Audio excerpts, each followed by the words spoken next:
Hey, Paul, when writing to the church in Ephesus, says, listen, if I'm going to wrap this whole thing up, you need to understand some things about spiritual warfare. You need to understand some things about spiritual warfare and the fact that you can have success in spiritual warfare. Because the church was getting discouraged. I mean, here was Paul, here was their pastor that had been thrown into prison. A lot of their other leaders were getting thrown into prison. And if you had to give the feel of that church, there was some discouragement going, it doesn't feel like we're winning. And yet Paul says, listen, I want to write you, I'm sending you some encouragement about me so you can understand some things that are happening and what's really going on. So in order to succeed in spiritual warfare, we're going to see there's 4 things that Paul says, listen, it's essential that you get this. It's essential that you understand this. The very first one where I want to start with is to succeed in spiritual warfare, we need to first be strong. Ephesians 6:10 says this, finally, be strong in the Lord and in the strength of His might. Now, if I were to come to you and say, listen, church, I need you to be strong. Many of us would think, okay, here's what I need to go and do. I need to go do some exercise. You may be like the gentleman that said, you know what, I'm going to go to the gym and I'm going to make myself strong. Trying to follow those directions from his doctor. He goes and he shows up to the gym. He had never been a gym in his whole life. And so if you've ever walked into the gym, what he's seeing is this. It looks very complicated. I mean, there's machines that are there, that there's ropes that are happening, and there's plates, and there's big guys that are walking around with biceps the size of bowling balls. And you don't want to be embarrassed when you first walk in, right? I mean, you might have been there before. You don't want to go lift next to the guy with the bowling ball arms where you're sitting there with your little 10-pound weights. Just not there. So in order to get stronger, though, and he didn't want to have embarrassment, he went off into the corner to find a machine so that he wouldn't be embarrassed that everybody's watching him. So he looks and he sees this particular thing, and he's like, all right, I think I understand this a little bit, so I'm going to climb up this, and that's going to help me work on this. So he starts climbing a little bit, and then he sees at the top, when he gets on top of this thing, that there's some really weird-looking weights, and so he starts to grab those and lift that, but the whole place is kind of starting to stop and look over him. It's like, what am I not doing right? What am I doing? I need to make myself stronger. I need to keep working on this. And then all of a sudden, a gentleman walks up in his paint clothes. And he says, sir, can you get off of the scaffolding that you're on and put those paint cans down because I need to finish painting this wall that's right here. Now, he wanted to go and make himself stronger. He wanted to go and do the lifting and try to make himself strong like he thinks he needs to make himself. But when we look at this text, when it says, finally, be strong in the Lord, it's in the passive tense, meaning it's something that happens to you. A better reading might be, finally, be strengthened in the Lord.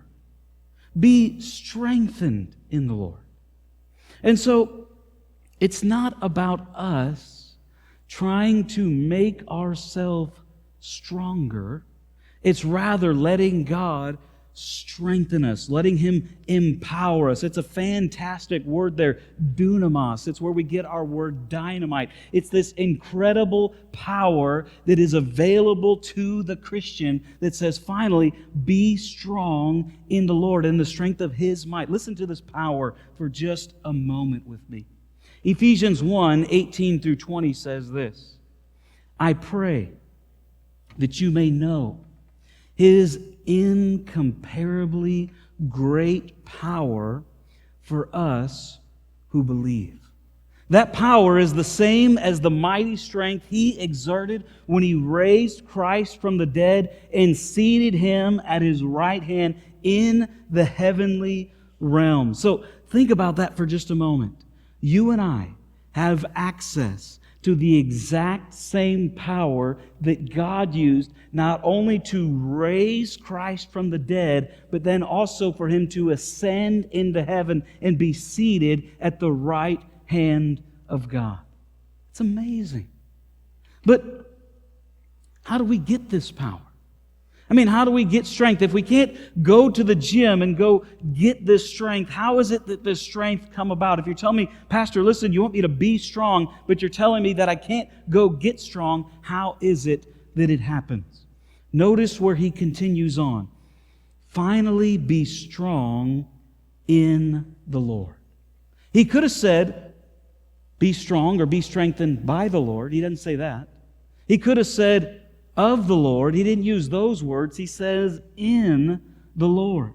It's this idea here that our strengthening, our empowerment always comes from being in right relationship with God. Being near to Him, being close to Him.